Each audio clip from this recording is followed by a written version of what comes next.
Now we are going to start with another natural resource which we need to conserve, or you can say that conservation of that natural source is very important, and that is water. You know that water is a natural resource and that is essential for the existence of life, because we are using water for many purposes, like you are washing clothes, you are bathing, and you are using for domestic work. You are using water for so many things, and moreover you cannot survive without drinking water. So that means the natural resource water again is to be conserved. So starting with that, what is actually a threat to what is the, you can say, what actually a consequence that occur if the water get replenished, or how we can actually what it is dealing with. We are going to study that. So water is a natural resource source which is essential for the existence of life. You know that why it is essential, because I told you it is needed for many purposes. So that means water is very essential. And from where we get the fresh water? So obviously the main source of fresh water is the only rain. You know that the rain occurs due to the water cycle that occurs. So that means rain is you can say a main source of the fresh water. So now what is the basic threat, like why the water can be you can say that why the scarcity of water can be there, what is actually caused behind it? This can be a deforestation. As you know that with increase in modernization, so many industries are built up, and for that we need to cut flora and fauna, and we need to what actually the person do, they actually cut flora and fauna for their required use, and so that means less plants will that means the water cycle will be improper, and as the water cycle will be improper, you all know there will be scarcity of the fresh water. So that means that will lead to a depletion of our natural resource, that is the water. So that means deforestation is again a threat to the water, that is our natural resource.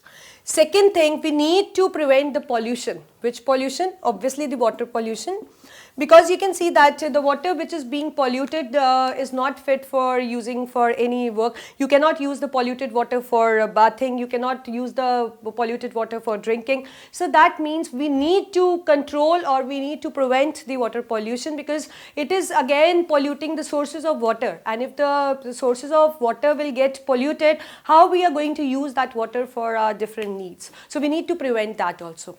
So what we can actually do in order to conserve water, we can plan a proper storage, management and distribution of water. So that means we need to have a proper storage of water, we need to have a proper management, and even the distribution of water should be proper. And you know that how we can actually do it? We can do it by constructing the dams, because in dams we can actually store water. So this can be done, a proper management, proper storage and distribution can be done by constructing dams and all.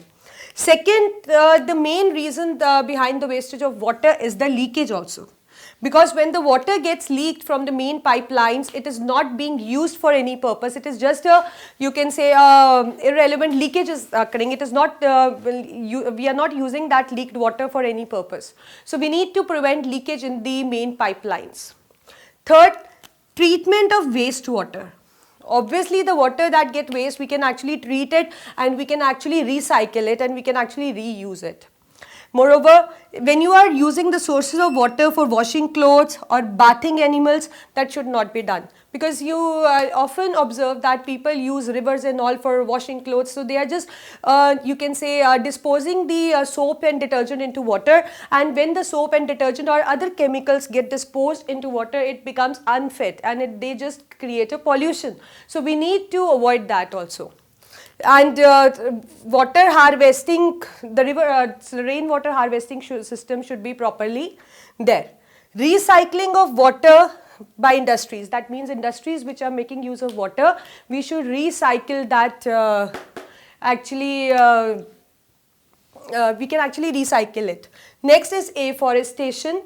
Afforestation means planting more trees. So when you will plant more trees, then what will happen? We'll have a proper water cycle, and when we'll have a proper water cycle, then there will be a not shortage of any fresh water. Last is that we need to have a drip irrigation, because drip irrigation can actually save water, because by doing this we can have a proper management, a proper supply of water which is needed by the plants. So this all you can do. So this is what about the water, that is the natural resource.